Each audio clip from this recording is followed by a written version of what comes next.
नमस्कार, आप देख रहे हैं आपका चैनल, अपना चैनल लोकमंच न्यूज और मैं हूं आपके साथ सत्यम गौर। वक्त हो चला है मध्य प्रदेश की कुछ अहम खबरों का। सबसे पहले बात करेंगे मध्य प्रदेश के अशोकनगर की, जहां आपको बताते चले कि बढ़ती महंगाई और भ्रष्टाचार और बेरोजगारी के विरोध में जिला मुख्यालय अशोकनगर में कांग्रेस कमेटी ने रैली का आयोजन किया है और इस रैली के माध्यम से कांग्रेसियों ने जमकर विरोध प्रदर्शन किया है। यह रैली अशोकनगर के विभिन्न रास्तों से होकर गुजरी है और वहीं रैली के बाद विभिन्न मांगों का एक ज्ञापन राज्यपाल के नाम जिला प्रशासन को सौंपा गया है। कांग्रेस कार्यकर्ताओं ने भाजपा की केंद्र और राज्य सरकार पर निशाना साधते हुए कहा है कि देश में महंगाई आम आदमी की कमर तोड़ रही है और वहीं भ्रष्टाचार भी चरम सीमा पर है। साथ ही आगे उन्होंने लिखा है कि युवा घरों में बेरोजगार बैठा है, सरकार हर मुद्दे पर फेल नजर आ रही है। अपने ज्ञापन में कांग्रेसियों ने कई मांगों को लेकर प्रशासन के समक्ष रखी हैं और इस हुंकार रैली के द्वारा आपको बताते चले कि बड़ी संख्या में ब्लॉक कांग्रेसी कार्यकर्ता मौजूद रहे हैं।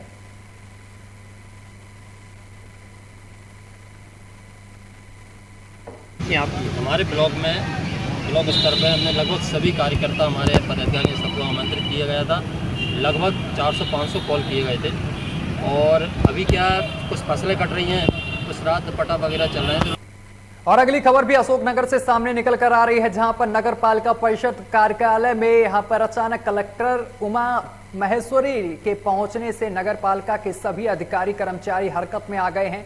दरअसल जब से कलेक्टर ने अशोकनगर जिले का पदभार संभाला है तब से वह लगातार एक्शन मोड में देखी जा रही हैं। शनिवार को वह अचानक नगर पालिका पहुंची हैं और नपा अधिकारियों की बैठक लेकर दिशा निर्देश दिए हैं। इसी दौरान उन्होंने सफाई व्यवस्था ठीक करने के भी निर्देश दिए हैं। दूसरी ओर वसूली पर हल्की नाराजगी भी जताई है और कलेक्टर ने सभी बैंक खातों और उनमें जमा राशि की जानकारी मांगी है। वहीं उन्होंने बिजली व्यवस्था अच्छी करने के साथ ही वृक्षारोपण कराने के निर्देश दिए हैं। इस मौके पर नपा के सभी अधिकारी मौजूद रहे हैं।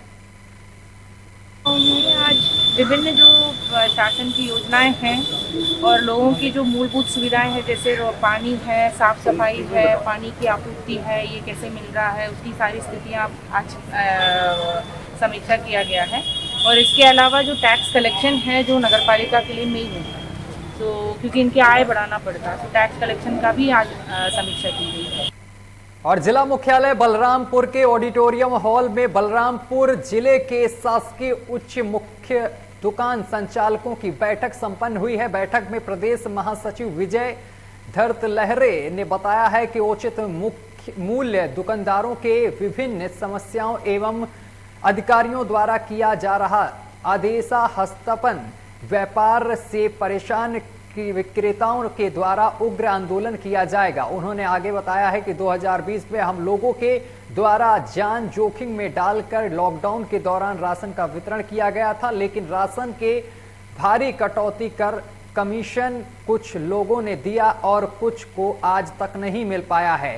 केंद्र सरकार के NFSA कार्यक्रम के बदले कोरोना संक्रमण काल में मार्जिन मनी कमीशन राशि 50% दी गई थी, जिसे 40% बताया गया है। वहीं आपको बताते चले कि नगर आपूर्ति निगम बलरामपुर द्वारा उक्त राशि में भारी कटौती कर दिया गया है और इसके विषय में पूछताछ करने पर गोलमोल जवाब दिया गया है। उन्होंने बताया है कि अगर सही ढंग से भुगतान नहीं दिया जाएगा तो उग्र आंदोलन करने में बाध्य होंगे।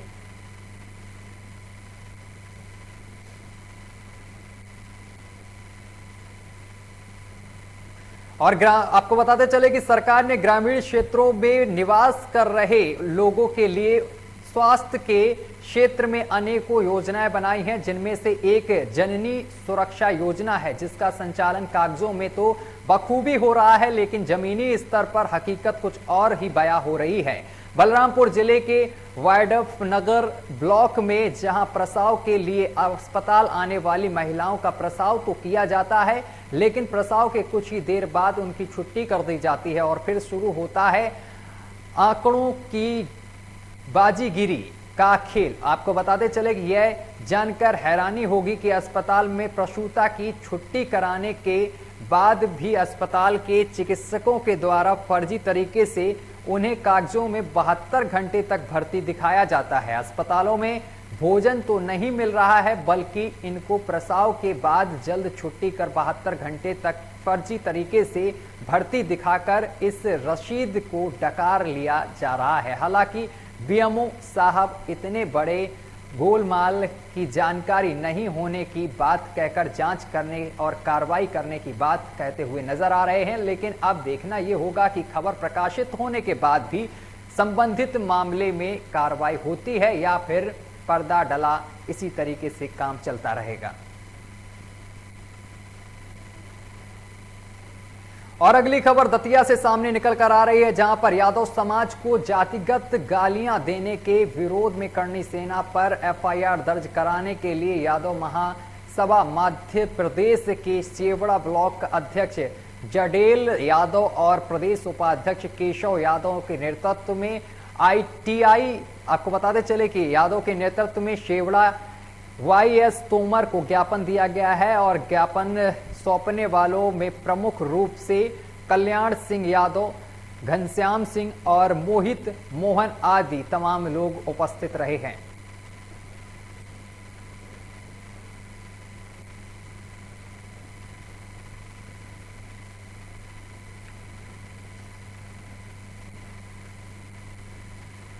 और अगली खबर का रुख करेंगे देवास के आपको बताते चले कि देवास के हल्पी पलिया थाना क्षेत्र में 22 अगस्त को सीहोर जिले की सीमा से कुछ दूरी पर एक महिला जंगल में बेहोशी की हालत में तड़पती हुई मिली थी। महिला के माथे पर गंभीर घाव थे और वहीं पुलिस पहले महिला को हप्पी पलिया, फिर देवास और फिर पुलिस प्रशासन के सहयोग से इंदौर के बॉम्बे हॉस्पिटल में पहुंचाया गया था, जहां महिला का उपचार चल रहा था। 10 दिन तक महिला कोमा में बनी रही। वहीं जब पुलिस ने आखिर 1 महीने बाद जब महिला को होश आने के बाद आरोपी को पुलिस ने पूरा पहचान लिया और आरोपी के बारे में महिला ने पुलिस को पूरी जानकारी दी।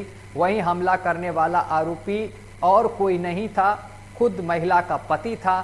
वहीं आपको बताते चले कि पति ने विवाद के चलते पत्नी पर पत्थर से यहां पर सिर पर हमला कर दिया था। दरअसल एसपी डॉक्टर शिवदयाल सिंह ने कंट्रोल रूम पर आयोजित प्रेस वार्ता में बताया है कि 22 अगस्त को हप्पी पलिया थाना क्षेत्र के मेन रोड से 50 किलोमीटर अंदर जंगल में घुसट धुरडा घाटी के पास एक अज्ञात महिला घायल अवस्था में बेहोश पड़ी मिली थी, जिसके सिर पर खून के निशान थे और गंभीर चोटें थी, जिसे अस्पताल में भर्ती कराया गया था। जिसके बाद महिला ने जब होश आया महिला को, तो महिला ने अपने ही पति पर मारने का आरोप लगाया। रक्षाबंधन के दिन घुसट के जंगलों में महिला काफी बेहोश से घायल अवस्था में मिली थी। उसके आरोपी को आज गिरफ्तार किया है हाटकोटिया पुलिस ने। आरोपी संदीप बैरागी है, जो वहीं का रहने वाला है डहरिया साहब का। इसने अपनी पत्नी को मारने के इरादे से वहां पर ले गया था, उसको पत्थर से कुचला था और घायल अवस्था में छोड़कर आ गया था। आज पुलिस ने आरोपी को गिरफ्तार करके माननीय न्यायालय में भेजा। और अगली खबर ग्वालियर से सामने निकल कर आ रही है, जहां एक वीडियो सोशल मीडिया पर तेजी से वायरल हो रहा है। इस वीडियो में बार बाला नाचती हुई दिखाई दे रही हैं और उस पर कुछ लोग नोट उड़ा रहे हैं। इतना ही नहीं, वीडियो में कुछ लोग फायरिंग करते हुए भी देखे जा सकते हैं। ग्वालियर जिला पंचायत प्रशासनिक समिति के सदस्य और भाजपा नेता सरदार सिंह परिहार के बेटे के जन्मदिन पर पार्टी का आयोजन किया गया था और पुलिस ने वीडियो के आधार पर हर्ष फायरिंग करने वालों की पहचान करते हुए 2 आरोपियों को नामजद यहां पर एफआईआर दर्ज कर ली है। और एसपी अमित सागिर के अनुसार जिले में धारा 144 के बावजूद हर्ष फायरिंग का वीडियो सामने आया है। पुलिस ने दोनों आरोपियों के तहत आपको बताते चले कि नामजद मामला दर्ज कर लिया है और ये कहा है कि अगर हर्ष फायरिंग लाइसेंसी बंदूक से की गई है तो बंदूक के लाइसेंस निरस्त कर दिया जाएगा। फिलहाल दोनों आरोपी पुलिस की पकड़ से बाहर हैं। पुलिस उनकी सरगर्मी से तलाश कर रही है। कभी वीडियो वायरल हो रहा था जिसमें किसी का बर्थडे है और हर्ष फायर हो रहा है। थाना मुरार क्षेत्र का प्रकरण था। इसमें चूंकि 144 भी अभी लगी हुई है और इस तरह से हर्ष फायर करके सोशल मीडिया पे डाला गया है, जो कि कानूनी रूप से उचित नहीं है। इसमें धारा 336 के तहत प्रकरण पंजीबद्ध कर लिया गया है 2 नामजद लोगों के विरुद्ध शीघ्र ही गिरफ्तारी करके, और जो वीपन यदि लीगल वीपन है तो उसका लाइसेंस निरस्तीकरण का कार्य प्रस्ताव इसमें भेजा जा रहा है।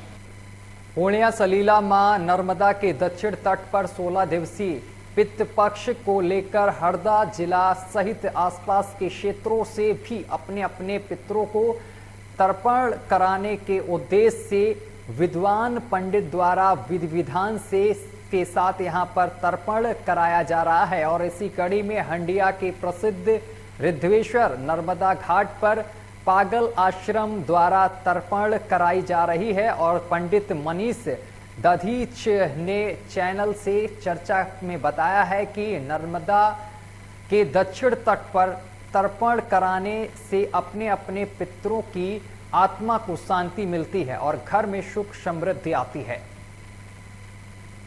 नर्मदा क्षेत्र के दक्षिण तट पे तर्पण का बड़ा महत्व है। यहाँ पे राजाओं ने, ऋषियों ने, यहाँ तक कि देवताओं ने भी दक्षिण तट पर नर्मदा में अपने पितरों के निमित्त तर्पण किया है।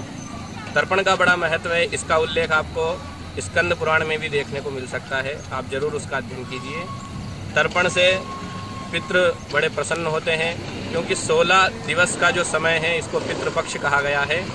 इसमें अपने पितरों के निमित्त तर्पण, दान, ब्राह्मण भोजन का बड़ा अच्छा नियम है। मुख्यमंत्री शिवराज सिंह चौहान के निर्देश पर चलाए जा रहे मिलावटखोरों पर अभियान के तहत खाद्य विभाग ने एसआर कंपाउंड स्थित लक्ष्मी विहार हाउस से अमर टी प्राइवेट लिमिटेड के गोदाम पर छापामार कार्रवाई की है और क्रय विक्रय नियमों की शर्त का उल्लंघन करते हुए बिना लाइसेंस बड़ी मात्रा में चाय पत्ती का भंडार कर बिक्री किया जा रहा था। और जिस पर आपको बताते चले कि गोडाउन में मौजूद 1,25,00,000 रुपए की चाय पत्ती और अन्य सामग्री डिटर्जेंट पाउडर को विक्रय के लिए प्रतिबद्ध लगाया गया है। और वहीं चाय पत्ती के 8 सैंपल जब्त कर भोपाल लैब भेज दिए गए हैं, जहां इन चाय की पत्ती की जांच की जाएगी और जहां संचालक बिना लाइसेंस के कई सालों से चाय की पत्ती बिक्री करने का काम कर रहा था और भेजे गए सैंपल की जांच रिपोर्ट आने पर रिपोर्ट में गड़बड़ी होने पर उचित कार्रवाई खाद्य विभाग द्वारा की जाएगी। माननीय मुख्यमंत्री महोदय द्वारा मिलावट करने वालों के विरुद्ध एवं इस प्रकार के अपराध करने वाले के विरुद्ध अभियान चलाया गया है, जिस तारतम्य में माननीय कलेक्टर महोदय के निर्देशानुसार आज हमारे खाद्य महोदय की टीम जो है 109 एसआर कंपाउंड लसुड़िया मोरी स्थित एक फर्म है अमर टी प्राइवेट लिमिटेड, उसका आकस्मिक निरीक्षण किया। निरीक्षण करने पर पाया कि वहाँ पर जो है भारी मात्रा में चाय की पत्ती विभिन्न ब्रांड की भंडारित थी और साथ में खाद्य पदार्थ जिसको अपन डिटर्जेंट कहते हैं वो भी भंडारित पाया गया। मौके पर जब जो प्रभारी था मनोज चौहान, उससे लाइसेंस मांगा हमने, तो वो लाइसेंस प्रस्तुत नहीं कर पाया। हमने उसको ये भी बोला है कि आप आपकी कंपनी से बात करके लाइसेंस प्रस्तुत कर दीजिए, अन्यथा कार्रवाई होगी। तो उन्होंने लाइसेंस प्रस्तुत नहीं किया और हमने जब स्टॉक का वेरिफिकेशन किया तो लगभग 1,25,00,000 का चाय वहाँ। प्रदेश अध्यक्ष विनय बकलीवाल एवं जिला कांग्रेस अध्यक्ष सदाशिव यादव के नेतृत्व में जनहित की विभिन्न मांगों के साथ ही कांग्रेस जनों पर लगाए जा रहे झूठे मुकदमों के खिलाफ आपको बताते चले कि रोगल चौराहा स्थित सिंगापुर मार्केट के नीचे धरना प्रदर्शन किया गया है। वहीं धरने पर बैठे कांग्रेसियों ने 10 सूत्री मांगों को लेकर प्रदर्शन किया है, जिनमें से मुख्य मांग शहर में बढ़ते डेंगू मलेरिया की रोकथाम, शहर में जल जमाव और कीचड़ से जनता को निजात दिलाने और युवाओं को रोजगार और साथ ही डीजल पेट्रोल की कीमतों पर रोक लगाने को लेकर ये धरना प्रदर्शन किया गया है, क्योंकि कांग्रेसियों का कहना है कि लगातार डीजल पेट्रोल की कीमतें आसमान छू रही हैं, जिसको लेकर बढ़ती महंगाई को कम करने के लिए ये धरना प्रदर्शन किया जा रहा है। वहीं धरना प्रदर्शन में मुख्य रूप से शहर कांग्रेस अध्यक्ष विनय बकलीवाल और जिला कांग्रेस अध्यक्ष सदाशिव यादव और पूर्व विधायक आपको बताते चले अश्विनी जोशी के साथ तमाम नेतागण मौजूद रहे हैं।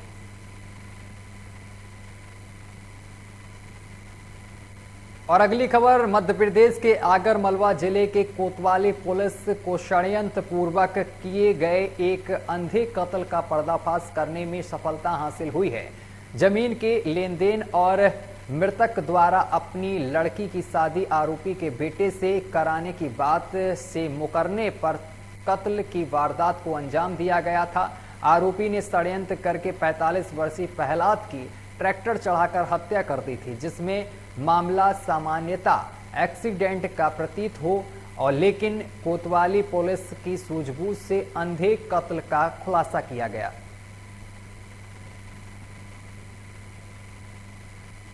इनसे पूछताछ की गई, इनने हत्या करना कबूल किया है और इनको गिरफ्तार कर इनसे पूछताछ की जा रही है।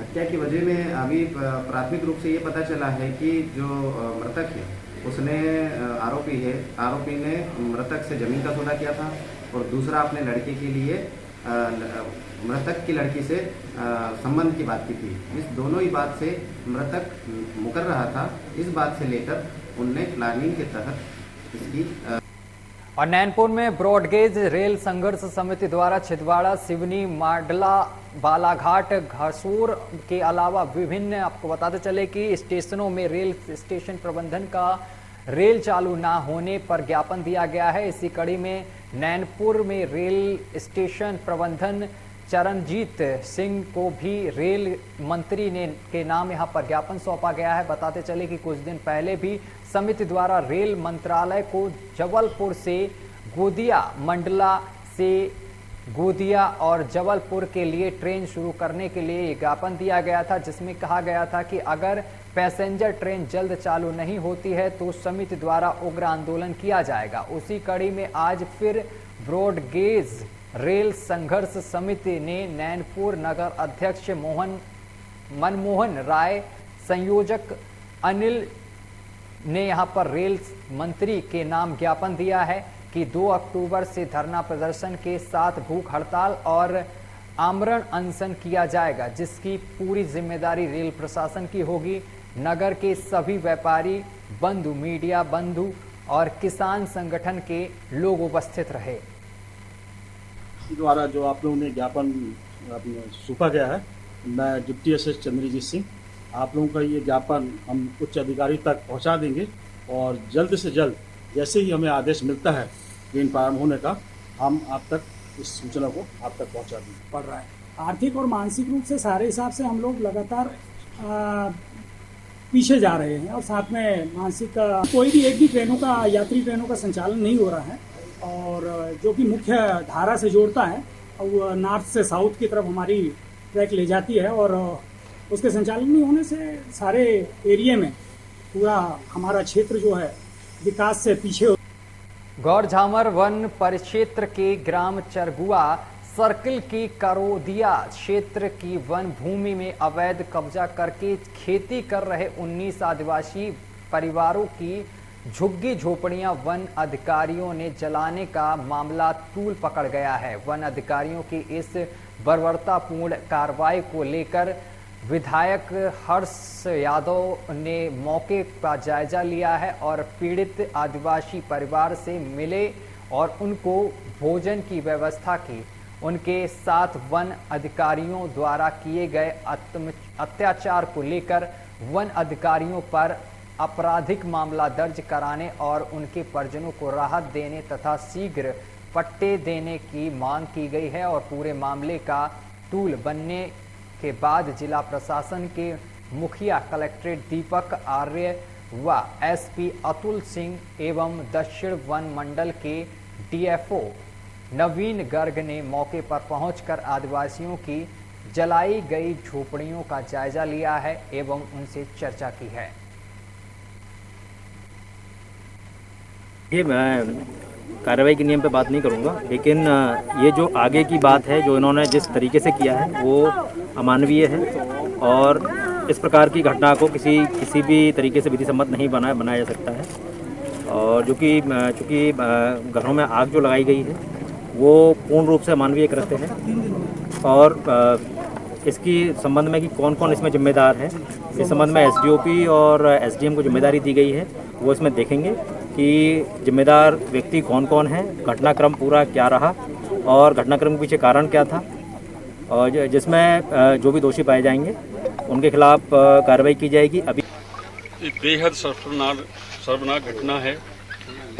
कल जिस तरह से वन विभाग के अधिकारी कर्मचारियों के द्वारा यहाँ मानवता को शर्मसार करने वाली घटनाएं, आदिवासी भाइयों के ऊपर अत्याचार अन्याय हुआ है, मेरे विधानसभा क्षेत्र तो कलंकित हुआ ही है, पूरा प्रदेश कलंकित हुआ है। और अगली खबर सागर से सामने आ रही है, जहां पर इटवा में अवैध कच्ची शराब बनाकर बेची जा रही थी। पुलिस ने पहुंचकर देखा तो आरोपी शराब फैक्ट्री में शराब बना रहा था। पुलिस ने मौके से 4 प्लास्टिक के डब्बे जिसमें करीब 60 लीटर अवैध शराब पाई गई है। वहीं कच्ची शराब की कीमत 20,000 रुपए बताई जा रही है।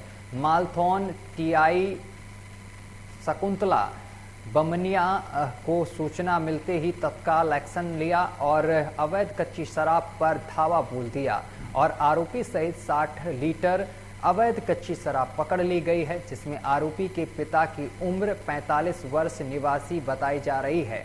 वहीं आपको बताते चले कि जिन्हें मौके से गिरफ्तार कर आबकारी एक्ट की धारा 342 के तहत मामला दर्ज कर न्यायालय में पेश किया गया है।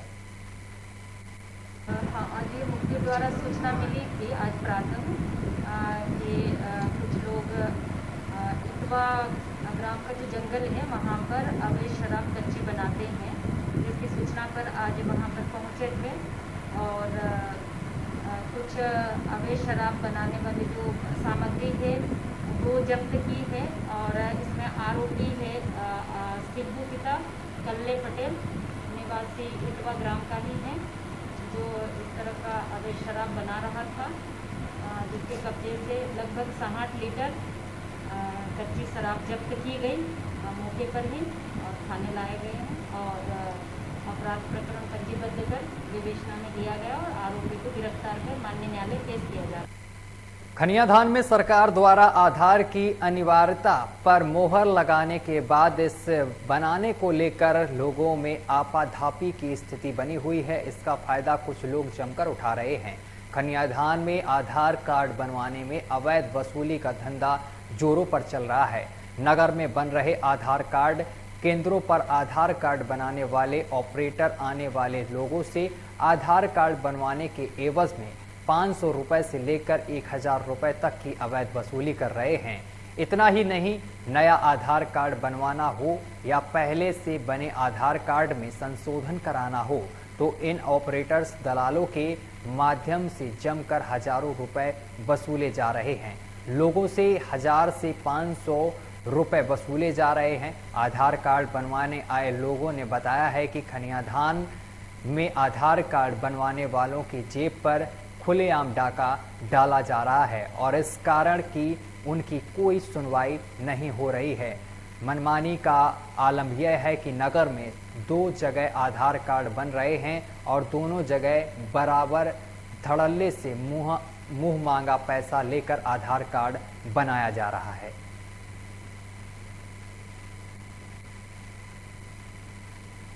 फुटेर साहू मैरिज गार्डन में आज पंडित दीनदयाल उपाध्याय की जयंती के अवसर पर बैठक का आयोजन किया गया है और बैठक में क्षेत्रीय विधायक राहुल सिंह लोधी पहुंचे हैं। उन्होंने पंडित दीनदयाल उपाध्याय के चित्र पर माल्यार्पण कर उन्हें याद किया है।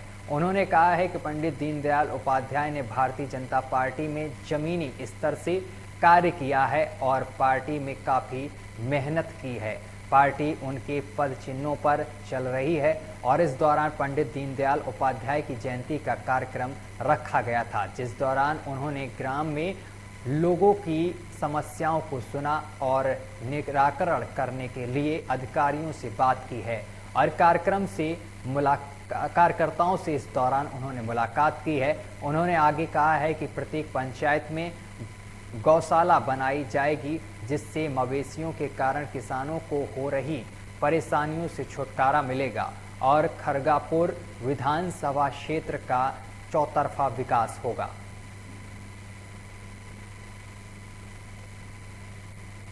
अगली खबर विदिशा से सामने निकल कर आ रही है, जहां पर देश में लगातार बढ़ती महंगाई और बेरोजगारी के चलते विदिशा कांग्रेस कार्यकर्ताओं ने तिलक चौक से केंद्र सरकार की अर्थी निकाली है।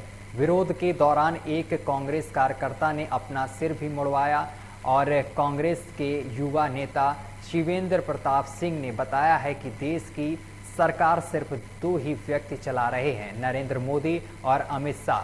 सर्कस की रिंग मास्टर हैं और आम जनता तो यहाँ पर धूल के सामान है।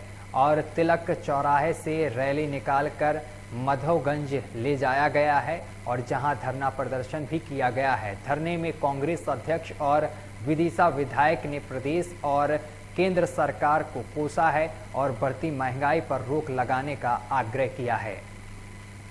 आज हमने जो अर्थी निकाली है वो इस बात का प्रतीक है कि इस देश में सरकार नहीं चल रही है, अमित शाह और नरेंद्र मोदी का सर्कस चल रहा है। इस सर्कस में मात्र 2 रिंग मास्टर हैं और बाकी सारे जानवर हैं।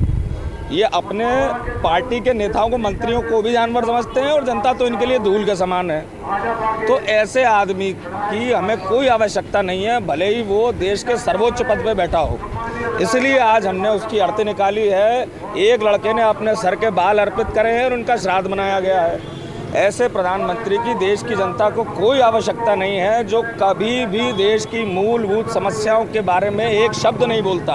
आज चलिए, बुलेटिन में अभी के लिए बस इतना ही। देश दुनिया की तमाम खबरें देखने के लिए देखते रहिए आपका अपना चैनल लोकमंच न्यूज।